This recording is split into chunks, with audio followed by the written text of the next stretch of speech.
Mr. A here, saying, how y'all doing? Yo! Are you ready to rumble? Or should I say tumble? Cause I don't stumble or fumble like a Gregor Brian Gumbo. Standing on the ground, flat feet firm, killing worms and drugs, and I'm doing it on my terms. Intellect with a little bit of Welcome to the Rumble.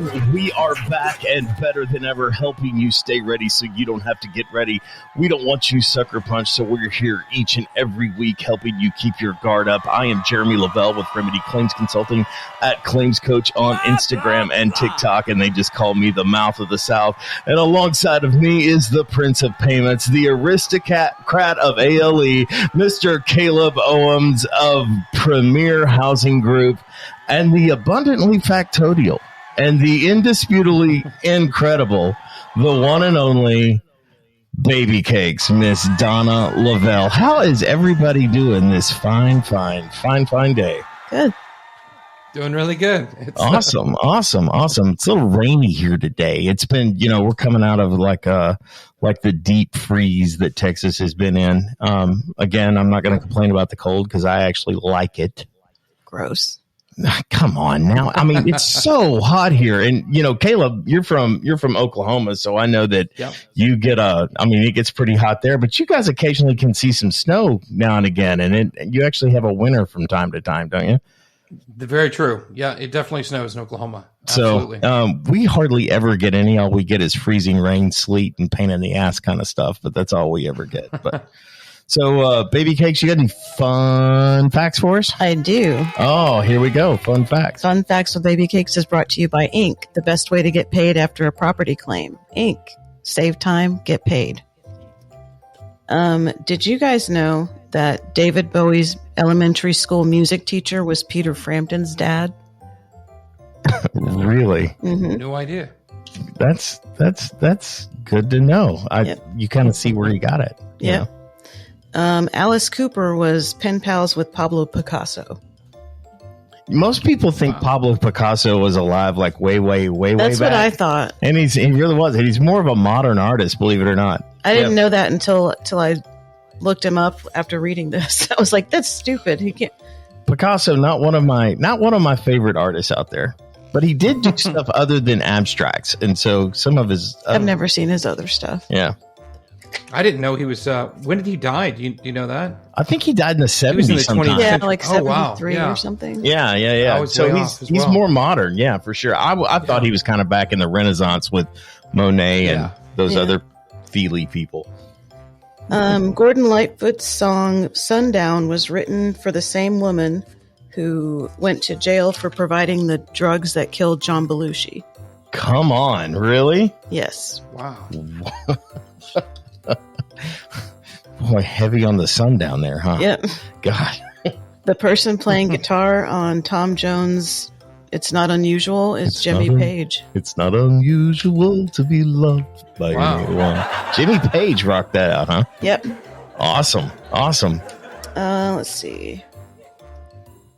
One of the backup singers on David Bowie's song Young Americans was Luther Vandross. Luther Vandross. He's kind of doing the who's the guy that they did that video. He's running around and he sings like one line in every song. Is that Michael McDonald? Michael McDonald, yeah. So Luther Vandross. I guess Michael McDonald was somewhere else. Yeah, they couldn't get him, so they they settled for Luther. Yeah. There you go. All right, that's now you know, and knowing is half the bullshit. Now I know, and knowing's half of it. There we go, guys. We have got an incredible show. Caleb has graciously decided to join us today. We're going to be discussing all things ALE, and ALE is one of those confusing things. Not a lot of adjusters handle it because a lot of adjusters don't really know how to handle it. Caleb has become quite the expert. He is the resident expert here at Remedy Claims Consulting. He owns and operates a business out of Oklahoma known as Premier Housing Group. And so we are going to lean on his wisdom and his knowledge for all things additional living expenses. And we're going to get into it. I just want to remind you that we're going to be discussing this in 3 separate rounds. When we start a round, you're going to hear a bell. It sounds like this. And when the round ends, you're going to hear this. And that's how you're going to know that the round is over. I want to remind you that this is not a debate show, despite the name being the Rumble. It is you guys that are in the Rumble, and we're just simply here commentating and providing our insight on the thing that you are slugging it out with every single day. I cannot wait to get into this. I've got a bunch of claims that have ALE right now, and if you do too, you're not going to want to miss it. So without further ado, let's get into it, because round one starts right after this. Public adjusters, roofers, and restoration contractors, listen up. This is Jeremy Lavelle, host of The Rumble, and I am hosting a very unique training event called Control the Narrative. I will be unpacking all of my tips, tricks, and tools in a one-of-a-kind, one-day masterclass. If you want to learn practical claim strategy, how to gather the actual documentation that gets the claim approved, and how to manage and organize multiple claims, you are going to want to sign up for this event. Control the Narrative is being held on March the 5th at Alamo Drafthouse in Irving, Texas. You will receive a full day of training, access to all the tools and technology used in the process. You're going to get free swag, and most of all, you're going to get all of your questions answered. Lunch is going to be provided, and there's going to be a happy hour immediately following the training. So go to remedyclaims.com/training to register. There's only 50 seats available, so don't wait. Register now, and I'll see you on the next one. Round one. What is ALE?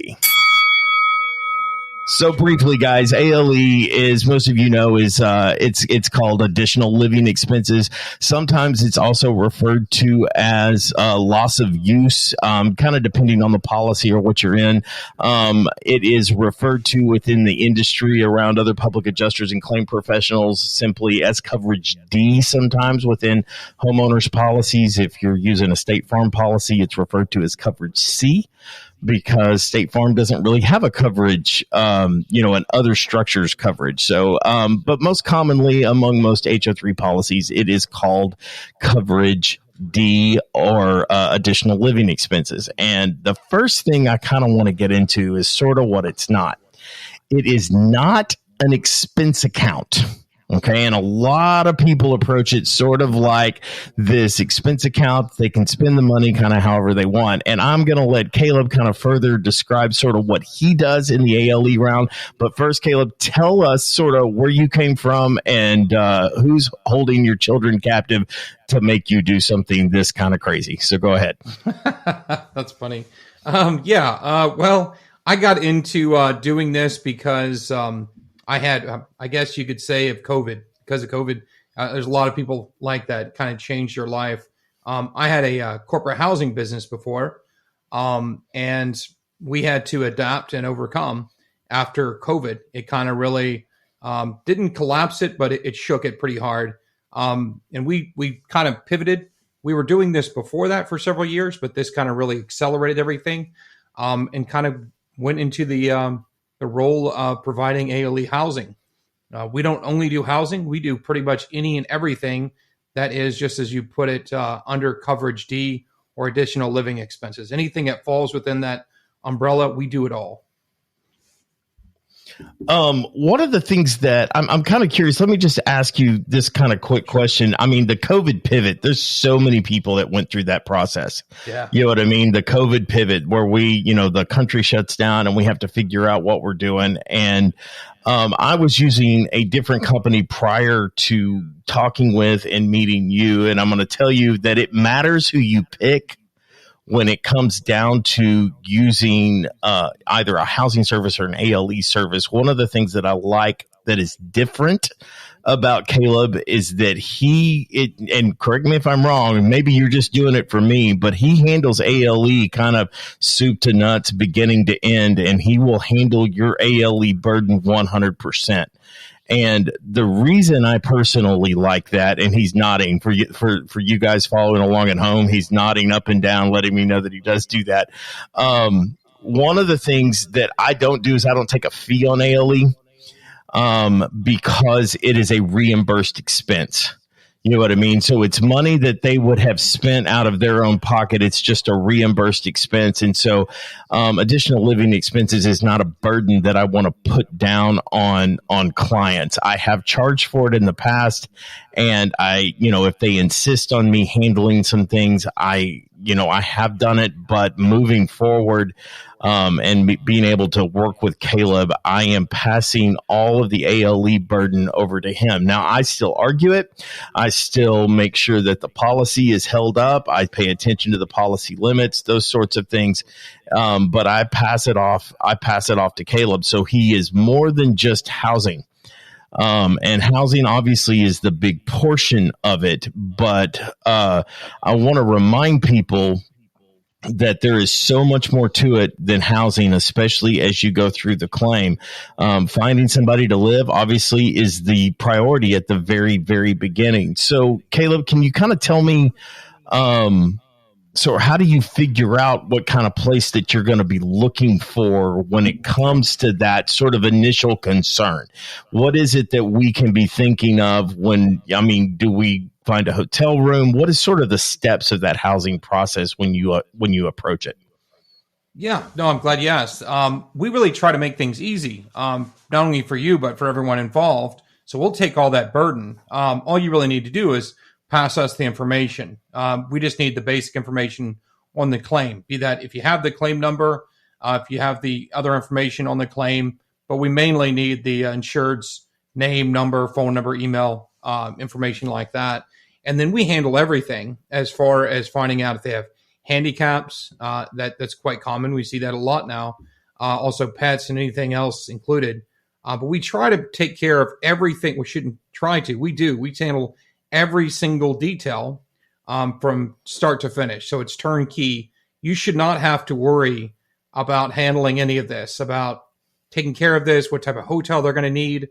So we'll start them off in a hotel, especially let's say it's a large loss or fire. Start them off in a hotel. Sometime we'll transition them into an Airbnb or a single family home. So let's say it's going to be a year claim. We'll transition them into that and we handle everything. We'll also keep you aware of what's going on. Some people want to be, kept aware of how everything is going, what type of conditions they're staying in. So we'll make sure we CC on all the emails, all correspondence. And so you can just sit back and relax and handle other things. Because I'm sure, as you know, Jeremy, there are so many other details that you're dealing with. The last thing you need to be worrying about is another thing with ALE. So we'll handle everything. Well, and so housing is obviously the primary concern. And then having the ability, no public adjuster, even carriers have different services that they use, and there's a few out there such as ALE Solutions. There's a smattering of them that exist out there. Sure. One of the biggest things is looking at the immediate need, and I'm kind of thinking about a claim that Caleb and I are currently working. And it's a large house fire that is situated on 8 acres, and it's got other structures, and it's more of a rural farm and ranch sort of environment, and it had a gate on it. And this gate, due to the power being damaged during the house fire, there was no power to the gate, and so because there was livestock and other people's, the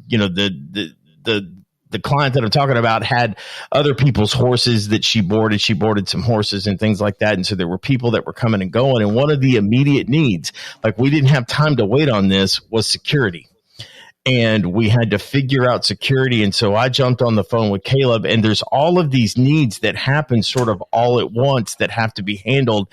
And you as a public adjuster already have enough balls in the air when it comes to someone who is dealing with a fire that's trying to dig through, and they're trying to trying to piece their life back together to figure out what exactly is lost. And it's a very emotional time. And some of these details are very hard to address. And so bringing somebody in that is singularly focused, never mind the expertise required to do it, but somebody that is singularly focused on these items is an absolute godsend. And so, Caleb, how is it that you prepare your team and let us know everything that you're going to have? I mean, are there certain questions that you're going to be asking, that kind of thing?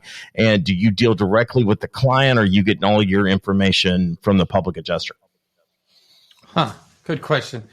We prefer to deal directly with the client just because there's so much information that's lost in translation. It works out a lot better if we can just have direct contact with them. And then as far as going in there, we kind of handle each case differently because each claim you're dealing with is going to be unique and different. So we'll step in there and handle any and everything they need. It's kind of like what you're saying. In that situation, that was security services. We do very common is food reimbursement. So we'll actually reimburse them. We actually have a virtual credit card that we can give out to our clients so they can go ahead and get any kind of food that they need from the time of the claim. And so they don't have to worry about being reimbursed. This is money directly to them. We handle any and all that. Another thing that's very common is giving fuel reimbursements so that they can actually go ahead and fuel their car if they're driving XX miles that they would not normally be driving. And I kind of want to hit on that real quick because I sort of alluded to it. It's not an expense account because additional living expenses are additional expenses that you would not have normally had other than you're stuck in this loss. So, for example, he talked about fuel expenses and mileage and those sorts of things. I want to remind you that if they're used to driving to work from their house every day and where we end up situating them happens to be 6 or 7 miles further, well, that mileage is additional and the cost of that mileage is additional and should be tracked and considered. And so those are things because that's additional. They don't get all of their gas covered, just that additional amount that they would ordinarily, above and beyond what they would ordinarily spend. And I have had clients that, they wanted I had one guy that submitted a receipt. This is no lie. You can't make this stuff up, that submitted a receipt for a stress massage. And same client also submitted a receipt for his wife's birthday cake. And I said, if you had not had this loss, you wouldn't have had to buy a birthday cake for your wife. And he goes, no, I would have made it at home. And I was like, well, either way, your wife's birthday cake is not a living expense. It is something. And so you have to look at and it's just the above and beyond what you would ordinarily spend. And however it is that you want to approach that and look at it. Now, one of the things that I do, guys, and I'm going to give you this little tip, especially when it comes to mileage. Most carriers want to reimburse on the mileage as opposed to the direct fuel receipt. So they'll reimburse on the mileage, and a lot of carriers want to reimburse at the IRS, 56, 57, 58 cents a mile, depending on who's in office or who running the IRS at the time as to what we get. I want you guys to know that is not a hard and fast number. That is a deduction cap that the IRS has put in there. So that is the max amount that you can deduct from your adjusted gross income, or that you can apply as an adjusted gross income. That is not the actual cost and what the policy covers, unless it's otherwise noted that we pay 56 cents a mile. What you can do is look at the annual cost of ownership for maintenance and fuel. And then usually that is based on a 12 or 15,000 mile year. Divide that, amortize it out. I'm going to save you the mathematical formula here, but then you can figure out what it actually costs to drive that car per mile. And that's what I submit. I don't get bogged down into the 56, or if you want to just be simple about it and turn in 56 cents a mile, I guess you can do that too. But if they're driving more expensive cars like a Land Rover car, or they've got, maybe they have a think about this, they may have like an electric vehicle where the mileage is not quite the same, those sorts of things where they don't have the same sort of fuel. You've got to get creative about how you reimburse these expenses.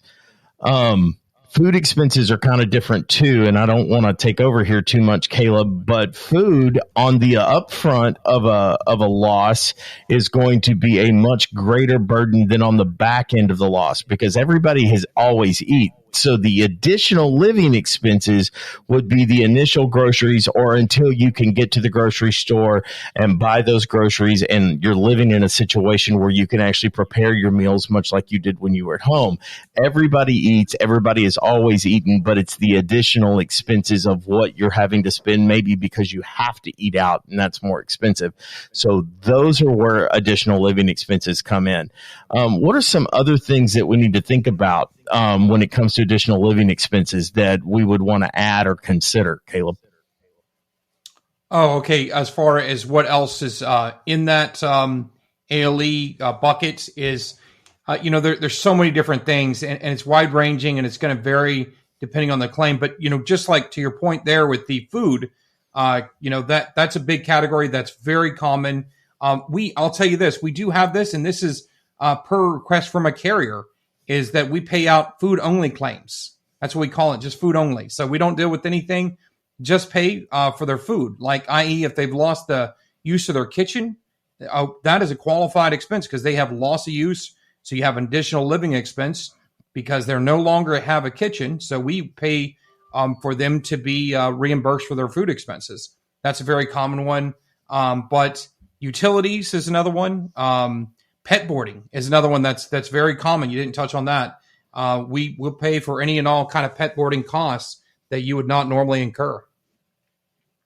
Another one that's just kind of running through my head right now is if you're staying at a hotel for a week or so while you're finding a more permanent location, not all of those have laundries, or even if they do have laundries, they generally have to be paid for. So your dry cleaning or your laundering bill or your bundling service that you would use to get your clothes washed. That's another big one where you're looking at. I mean, I think the list kind of goes on and on and on, and I don't want to belabor it, but it's any extra money that they would not ordinarily spend is what is going to fall under these additional living expenses, which is exactly what the coverage says it is. It's additional living expenses. So once again, it is not an expense account. And a lot of people think, well, this is the amount of money that I have to spend while I'm wrestling and dealing with this loss. Boy, wouldn't that be nice if we could get a coverage called expense account coverage, so that this is what I live on while I'm going through this thing. But that's going to do it for round one. Sort of what ALE is and the different things that sort of apply to ALE. Again, if you have questions or comments about round one, please feel free to drop them in the comments. We're going to get into kind of the bare knuckles portion of this podcast in round two, because it starts right after this. One of the most difficult claims you can work is a contents claim. It requires extreme detail and significant documentation. Ricky McGregor with Monarch Claim Services is the expert you need on your side. She will handle on-site evaluation, inventory, photo documentation, pricing, and overall contents claim organization. She will work with your team beginning to end so you can focus on the rest of the claim. Do your client a favor and call Ricky McGregor with Monarch Claim Services. You can reach her at 515-783-1434. That's 515-783-1434, or find her on the web at monarchclaimservices.com. Round two, how do you fight for ALE? Caleb, one of the biggest things that I see come across is, oh no, I realize their house is burned down around them, but they can live in the garage. Do you run into this a lot, and do you get into it with carriers on when it would be warranted and not warranted? Of course. And maybe even help public adjusters help determine when do they want to not just call you in, but when should we be looking for using ALE? Yeah, no, that's a great question. I'm really glad you asked that, because that's extremely relevant. And I think that ALE should be used a lot more often than it is. And that a lot of that just comes down to a lot of people don't know about this. They just don't know anything about this. This is on their policy, so they should have access to this. I'm going to touch on what I just talked about earlier, is like a kitchen. Let's say you have, it can be a kitchen fire, but it doesn't necessarily have to be. Think of all kinds of different things that could take out a kitchen area of the house and make it where they could not have access to that. That could be water damage. It could be all kinds of different things where the homeowner basically just no longer has access. Another thing I'm thinking of is mold. You could have mold just kind of in one area of the house. Well, now that is a qualified expense to go in there and say, hey, we need to have ALE. They can still live in their house, but they've lost the use of the kitchen. And so now we can actually go in there and pay that homeowner for their food, and not just for a week or two, but however long it takes to get that kitchen back. They should have those type of expenses in there. But there's all kinds of different things. Whenever you're talking about a fire claim, that's usually when the house is burned to the ground. There's rarely a debate. It rarely comes back. We see this a lot more often with water claims. Water claims are the ones that they come back, and they're especially certain carriers are coming back more often than not and saying they can. I'll quote him. What did he just say just today? It's qualified, but only if it's qualified expense, not if they're uncomfortable. Like, what does that mean? What do you mean uncomfortable? Like, that sounds like it's on. And I'm not going to name this carrier, but yeah, we appreciate you not naming carriers. We don't call them out uncomfortable here because you know who you are. We don't have to name you. You know who you are. Well, most people probably would as well. But whenever you say uncomfortable, I'm like, what does that mean? Uncomfortable? If they've lost the use of it, if they no longer can live in that house, then we can go in there and go to work. That should be a matter of black and white. If they've got 2 inches of water, even if the water's cleaned out, they cannot stay in that house. That's clear and present. We've seen this as well, where the floors were damaged beyond repair. They had to entirely rip out the floors of this house. The carrier's coming back and trying to say, nope, they can stay in the house. That's uncomfortable. And you're like, no, you cannot stay in a house. This lady has a wheelchair. She cannot be in her house because the floors are not, they're not there at all. So in those situations like water damage, any kind of thing like that, where it's a gray area is what I'd call it.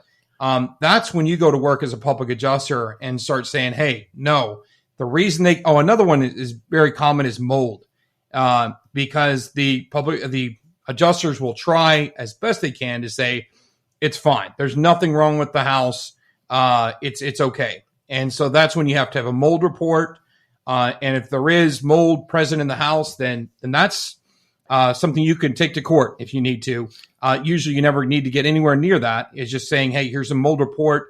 They cannot be in the house. I want to jump in here too on the mold portion of it. And I just, for you guys listening, what they'll often try to do is they'll say, well, there's a $5,000 cap on mold, or there's a cap on mold and you've already hit the cap. And so that is only on coverage A.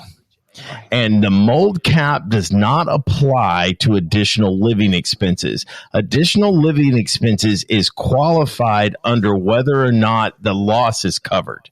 Okay, so you have to have a covered loss in order for ALE to be available to you. But the moment it's triggered, even if, because you may have a $40,000 mold loss, but only a $5,000 and a $5,000 cap on it. Well, it doesn't change the fact that their house is not livable.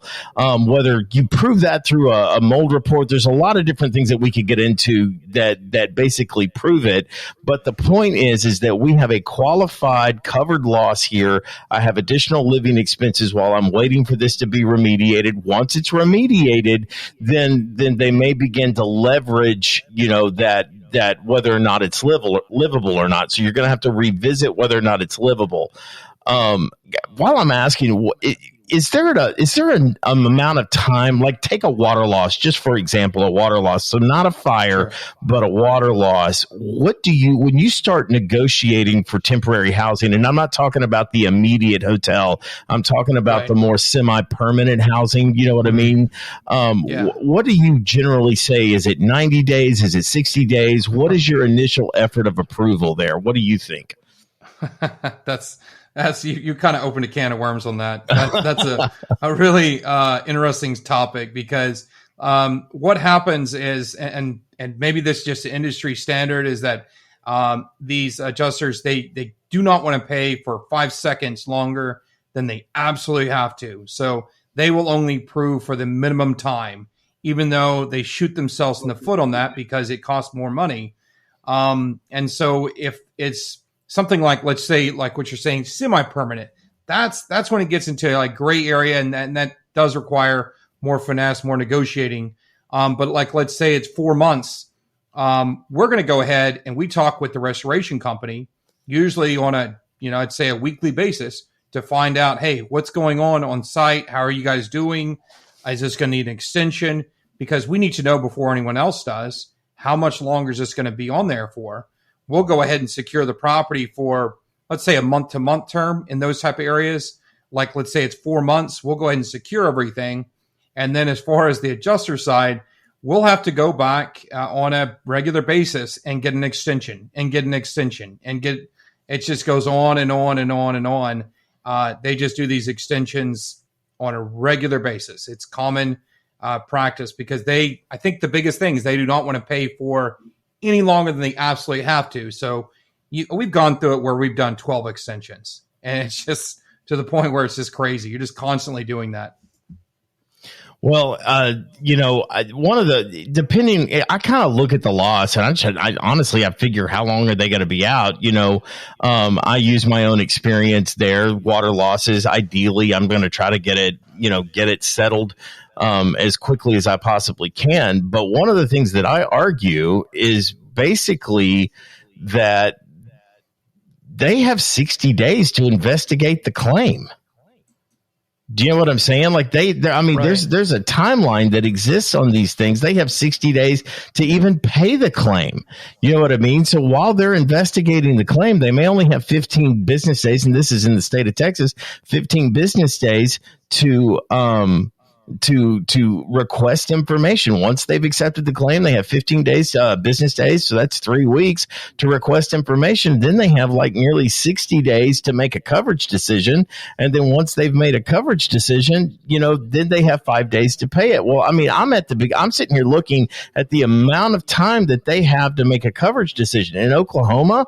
I think they have somewhere, around 90 days to even issue $1 towards the don't hold me to that. You're going to have to check your statutes. But one of the things that I base it on is how long do they have before they have to issue $1 to make the payment on the claim. That's what I'm looking at. And so when I start asking for ALE on the upfront, I'm going to be going, if you think this loss is covered and you're ready to approve ALE, I understand that the point is if you're ready to approve it, I have to look at the amount of days that we may be in dispute over this thing. And one of the biggest things that I ask is that we are going to come to an agreed scope. And at that point in time, we're then going to make a determination on how long it's needed. So in the beginning of this, that's how I'm setting my timelines, is based on how long that they have to actually pay the claim once it's been, determined that it's a covered loss. So those are definitely questions that I'm asking myself, and I have seen carrier after carrier after carrier, but again, they'll remain nameless because they know who they are, that will leverage ALE to make you take a quicker settlement. And I have seen them, it's not clearly stated, but they're going to cut your ALE off. I have seen them cut the ALE off when the claim goes to appraisal. And the appraisal, it sits in there 90 days. And they've gone back and said, no, it only takes 60 days to repair it. And they go to the date of loss and they say, contractors say it only takes 60 days to repair it, assuming that we have the money, and they'll still continue to leverage ALE. So it is not something that you want to sleep on, especially you want to start laying that groundwork very early, and don't think that it's something that you're just going to handle later. And as long as they've got a hotel or a house, everything is fine. There are some of these things when you're negotiating it as a public adjuster to make sure that you understand the landscape of it. So there's a lot of consulting with contractors. There's a lot of there's a lot of consideration on material availability. If that kitchen's out, it may be 12 weeks before you get cabinets. You know what I mean? And you've got to look at these things on how long it's going to take to reconstruct it. And you want to give a timeline to the carrier because you owe them that. You know what I mean? You owe them sort of what your projected thing is, and you argue about that on the, when you're getting placement. Now, are there, in this case, we can mention carriers. Are there ones that you're kind of already set up with that makes it easy to use you in these situations where maybe it's not as much of a fight, or are you, bare knuckling it with all of them? No, there's carriers that we work directly with. So, and as far as the fight goes, a lot of that just comes down to the carrier. Whether you're a preferred partner with them or preferred vendor with them or not.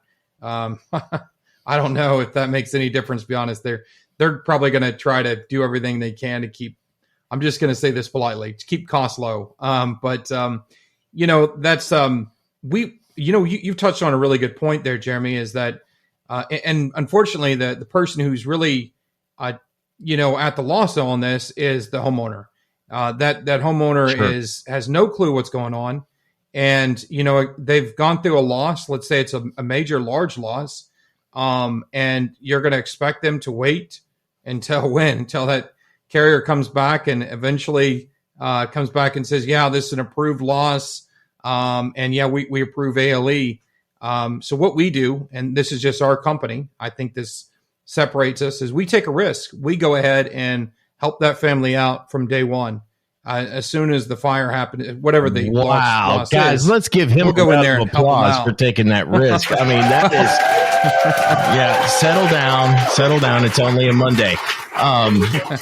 It may not be a good business decision, but I mean, if you honestly look at this from, helping people out and helping that family out after the loss can be a huge difference. You're right there, right after they've picked up from the curbside, and you can get them into a hotel. You transition them the whole time, take care of everything for them. Good things come back to you. That's kind of all I base everything on. It's not a good business decision. It's a bad business decision. It's probably a lot better to wait until everything's cleared. But as you just pointed out, Jeremy, that can be days. It could be weeks. Hell, it could be months. And what is that family supposed to do in the meantime? Where are they going to go? Right. And Caleb, I can't tell you how much I've appreciated the way that you've handled my clients personally, and being able to get them taken care of. I mean, that was we moved pretty quickly just last week on getting people located where they needed to be. And kind of going back to when it's warranted, not warranted, that really is sort of, what was it you said? They can't just be uncomfortable. Well, let me explain to you. There's a lot of, that's not true. First of all, I don't believe that comfort is even addressed in the policy if it's a covered loss, and the home is not inhabitable. But what makes something inhabitable for some is different than others. I mean, if you've got somebody that's got, maybe an ailment of some sort that prevents them from being around construction dust. That's one big one that I'm thinking of. There's another one, like what if you've got a family that homeschools their children? And they're trying to, you know what I'm saying? There's these situations that maybe we need to look into. What if somebody's got a home office and they don't have the home office anymore? There's a lot of these different things. And I'm going to tell you one specific one. And I just want to tell you this story. There was a lady who owned a home. Her adult daughter had moved in with her to basically take care of her, that was suffering from dementia or Alzheimer. And it was a very minor loss. There was a lot of damage to the exterior. And what had happened is they had a tree limb that perforated the roof covering and went all the way into the dwelling inside of the living room. And they had some sheetrock that was knocked out. And then obviously they had some water damage that was in there. But like the kitchen wasn't affected, the bathroom wasn't affected, but this poor lady that lived there, who was mobile and, she was elderly, obviously, but she was still, young enough that she moved around okay. But the thought of strangers coming in and out of her house on a daily basis while those repairs were being made would have sent her into a decline. Never mind. My grandmother died of Alzheimer's, so I'm aware of the paranoia that comes in. And I mean, even to relocate them is a huge undertaking in that situation. So those are things that have to be considered. What is right for some may not be right for others, and what seems minor to one family can be a catastrophic event to another. And so you want to, there's no right answer here. You know what I mean? There is no, when this happens. And that's why it's non-codified to be, if it's a covered loss and they need additional living expenses, that's why it's there. Whether it's a place to keep their dog, whether it's a place for them to live, whether it's a place for them to do laundry, that is the point of it. And it's not always just something that has to be, a complete and total relocation, that kind of thing. It's not always that. So keep those things in mind. Guys, we're going to get into, that's going to close out round 2. Caleb, did you have any final thoughts on round 2 before I move on? I do. I wanted to quote this, if you're okay. Yeah, go right ahead. I thought there's nothing better than actually quoting this directly. This is, I won't name names on anything. This is directly from the an active claim right now. But he's saying that this is our correspondence back and forth with an adjuster, and the adjuster, he mentioned that he can extend an ALE if the house is really uninhabitable, hence this code word, uninhabitable, not uncomfortable. So to sum up that whole round, that's it right there. You have to argue the point of uninhabitable. If it's just like you said, Jeremy, before, with mold, with water damage, with whatever it is, it's uninhabitable. I think he's trying to play on words there, saying, that's uncomfortable. And you have to go back and say, no, that's not uncomfortable. That is simply uninhabitable. They cannot inhabit their house. That's it. And when a home becomes uninhabitable on different levels, right? So you go back to the lady with dementia, that's no longer an inhabitable home, where you've got workers and you've got all kinds of things. If you've got somebody that's got a breathing disorder of some kind, you've got a child with asthma, it's not inhabitable at that point in time. I can know it is. That's why they call it loss of use as well. And so let's go back to looking at one of the things that it covers is the loss of use. If it can no longer function for which you own it for, that is a loss of use. And when it ceases to function in the way that it's designed to function, then that's the point of that coverage, is so that it's there, and guys, don't forget that. And that's why, and so when you tailor your fight, or you want to know whether or not you should be fighting, let that more be your barometer than anything else. We're going to get into round 3, and it starts right after this.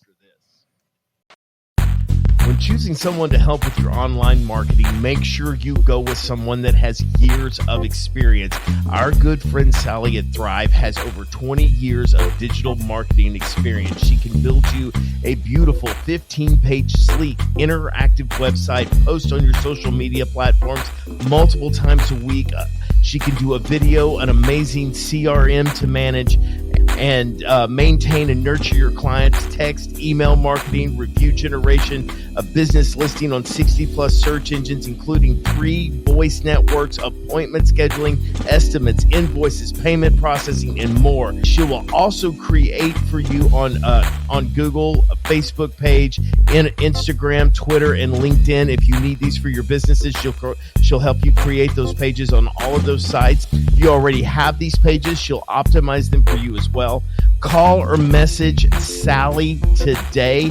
If you want to get started, you can reach her at 214-789-1651. Again, her name is Sally Brigance. Her number is 214-789-1651. And you'll also get a landing page the day you sign up.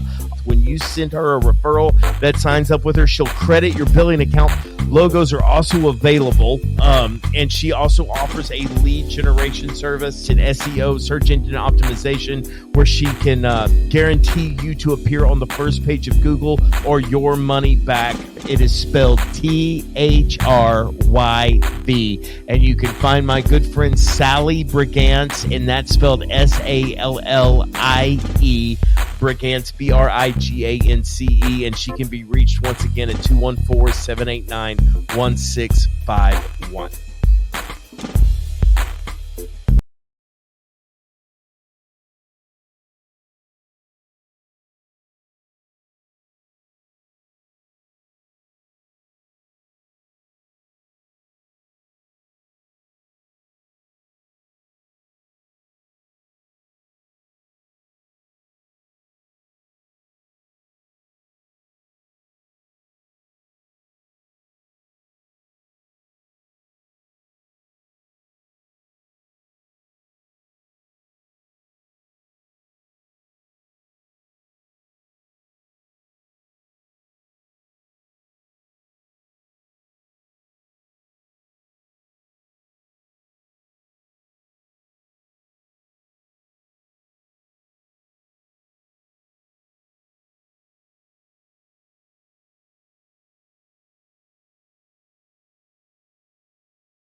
Round 3. What do we need to get together when it comes time? Then we know that we're going to have to have all that kind of stuff. Caleb, what do we do? Is that the name of the round?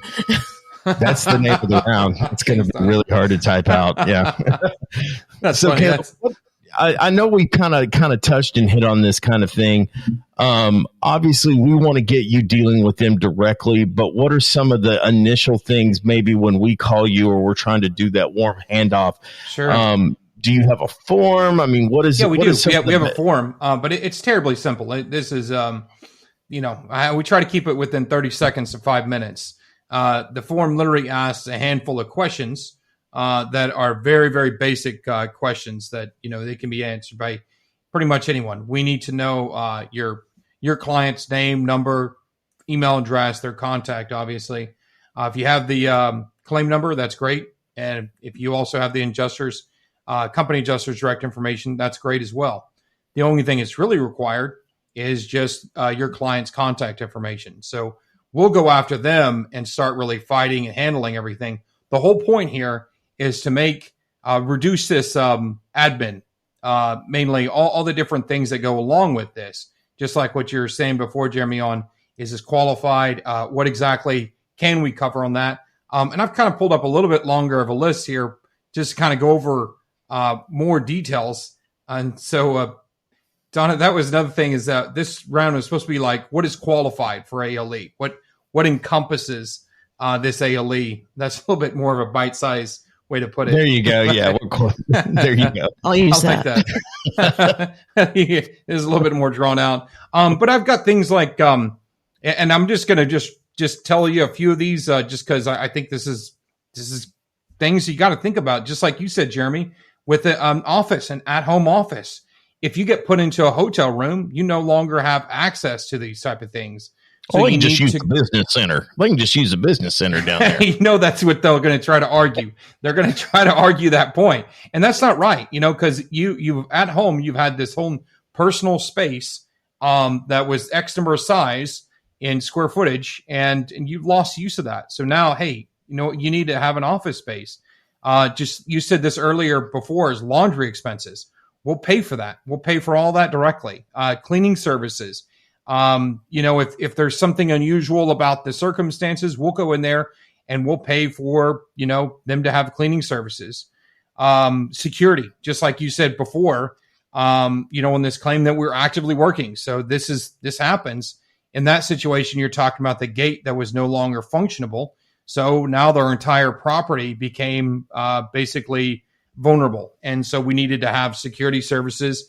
Another thing that I think is really important, and this is small, but still needs to go on there, is internet and cable services. So let's say that you're staying at a hotel or your client's staying at a hotel and they no longer have access to what they had back home, which was internet. It's extremely important.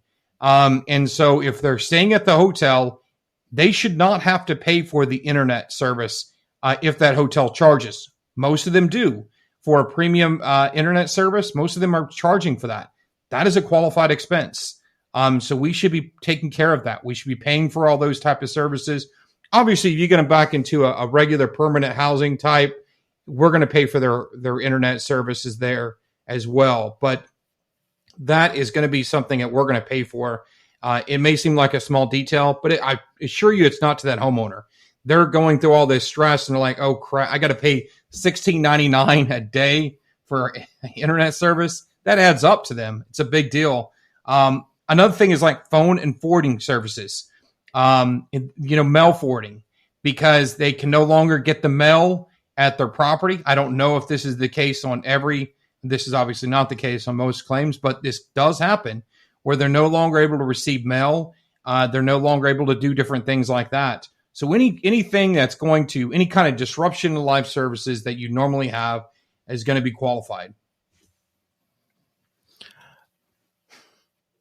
That's really different. I'm sorry I kind of got wrapped up there. Sure. That's really different depending on people and how they live their life. You know what I'm saying? Exactly. And that's the point. That's the point of the insurance coverage, is there's a lot there that goes into, people and how they live their life. We talked in the previous rounds, like homeschooling. You know what I'm saying? And that's a great point. That is growing in grand popularity. People in crowds are homeschooling their children, and the ability to provide, their normal, for lack of a better term, classroom environment that would exist, when you're trying to educate your children, is going to be something that's important. You know what I mean? Maybe they bought that house because it had that room that they could set up, with the chalkboard or the projector or whatever it was that they need to formally educate their children. There's a lot of things. And even if it's something as simple as they sit at the kitchen table and they do a self-paced study kind of thing. One of the other things that I got to thinking about that, honestly didn't cross my mind till Caleb and I got to working on some different things in some previous conversations that we had, is that when you go into even some of these long-term rental things, you talked about the internet and the amount that people even stream these days.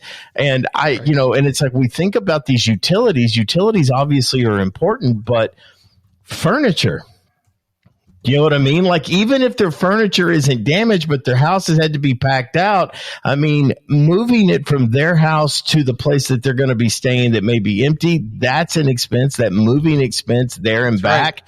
would be, especially if you're running close on contents coverage, that would actually be an additional living expense. I'm not claiming anything on the contents. Doesn't need to be cleaned. I just need to move this chalkboard from my house over to the new place that we're staying so that I can homeschool my kids, or I'm going to need to move this equipment from here over to here so that I have access to it. Some things that are easier is, general furniture, a dinette set or a, living room sofa, beds, those kinds of things. All of those things we get into furniture rental at that point in time, right? What have you, one of the things that, and again, I'm going to be as cryptic as I need to be here, but like, a bed, when people call up and they start complaining about the bed that you rented for them, those kinds of things. Well, the rental, how do you accommodate that? Maybe, it's like, I like to sleep on the couch on Sundays, and then we get into the uncomfortable thing. This couch just won't work for that kind of deal. So how do you accommodate? Have you run into limits or issues like that? Is that something that we need to be considering when we ask them about what's the sort of furniture that you're going to want in the house? What are you going to need? Is that something that you can take into account? Yeah, absolutely. That's a good question. But you did kind of touch on something that's kind of another topic for me as well. So yeah, we do run into that. Those are generally the higher end claims. Whenever people are getting a little bit pickier with the type of furniture, we do like a standard furniture rental. That's very common. And so then we furnish the house out with those. I would say probably 95% of people, you never hear anything about it. But you do hear this on some claims as saying, I want this, I want that. And as long as it's qualified, as long as it's within budget, we'll provide that. But another subject you just kind of breezed upon there was the limits. And that is incredibly important subject matter is, because we deal with this all the time, is if there's just not enough budget in there, like ALE limits, because there is a budget. It's like you said, it's not unlimited expense account. And we run hard up against that limit. We're dealing with that right now. So we would like to put this family into a property for 18 months, but they simply do not have the budget. And so what we're going to do is just going to do it for 6 months. And we're doing the best we can. We're going to do the absolute best we can for this family. But that's a big subject matter, and that needs to be discussed. Absolutely, there's a limit, and we try to get in front of things. We try to notify people right up front, like, hey, listen, you simply do not have enough money, and this is going to last this many months projected. And after that, that's it. You can start figuring something else out. So that's something that it's definitely important. What are some, there's a lot to consider. One of the things I know that you brought up was like pet boarding. How does that work? Because most of the time people are going to want to take their pets with them. They do, right? You know what I mean? Most all the they time. want to take their pets with them. Have you ever been in a situation where it's going to be a lot? You just can't find anything that's pet friendly. And how does that work? And have you had any problems with carriers covering that expense? Maybe, I'm even going to throw it out there on a long-term basis. It's like it's 2 or 3 months and we can't have our pet live with us. My pet anaconda is just, not going to go. I have seen that. I have seen goats. I have seen snakes, all kinds of different things like that. And those are without a doubt more difficult. Another thing, because that's a big subject matter. My pet tiger can't come with me. I'm very upset about that. Right. And they would be. But it is qualified, especially under the sense of like you're saying pet boarding. But that's rarely used just because most homeowners want to keep their pets with them. They will fight, to the end to keep that pets with them. And what that really does is it just drives up the costs on everything. Because it's just flat out more expensive to keep your pet with you, not only from a one-time standpoint, but also you're going to pay more money per month for those, for the housing, for everything because of that. So yeah, that's definitely something on there. And as far as the carriers, they come back and fight it all the time, but we just have to throw it right back at them. Like, hey, nope, this is qualified. this is a normal expense. This is on there. So, any and all things like that will come back. We have a lot of tricks. We understand the different carriers. So we know I would call it a personality type, but it's clearly not a personality, but we understand how they operate. And so we'll cater everything to those different carriers to make sure that everything is going to pass through. But it's more a matter of the limits. That's kind of your another big subject matter is, hey, if we have a $200,000 ALE, I wouldn't say the sky's unlimited, but there's a lot of different things that we can do to make things work. It's when you have a 20 or 30,000 or even a 50 or $60,000 ALE, that becomes a lot more difficult in the sense of like, well, there's no way around this. It's just it's gonna cap out. I think one of the important things that you bring up there is take a look at how much is available. Yeah, you know what absolutely. I mean? And how quickly that money goes. I've got a client right now that's got a $90,000 cap. You know what I'm saying? And often they'll set these caps as a percentage of coverage A, right? And when the agent is setting these and they're asking them and they're basing their premium, usually that is a really good place to sort of say, maybe 1 out of 30 losses are even going to have a situation where you're going to use ALE. And generally it's not for an extended period of time. Well, this one client has a fire. He's got a $90,000 cap. Now, can we make that work? Probably so. But we want to make sure that we're eyeballing and looking at this thing because he lives in a 2,500 square foot home. We don't want to chew this up. I've had other clients that were going to have a 60 or 90 day, displacement, and they only had $20,000 worth of coverage. Yep. You are going to chew that up. Those are concerns that maybe it's like, look, if you've got a small limit, let's try to find some friends and family that can give us a reasonable, that maybe we can get it for 500 or 600 so that you have access to, you can take the burden off of the family that you're staying with.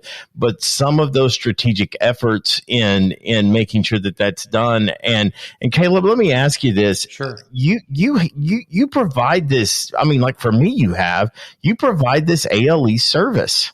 You know what I'm saying? Like, I'm like, hey man, handle the ALE. I think they're going to stay with family because one of the things that you do is you handle the invoicing and all that kind of stuff. Exactly. So there's more to it. So talk a little bit in kind of the final moments of the administrative burden that you lift off of public adjusters.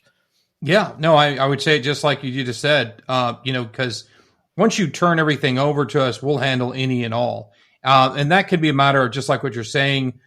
Those are unique situations, just like what you're describing there, where you're going to kind of have a friend or family member that has a property that is willing to rent it out for a lower price.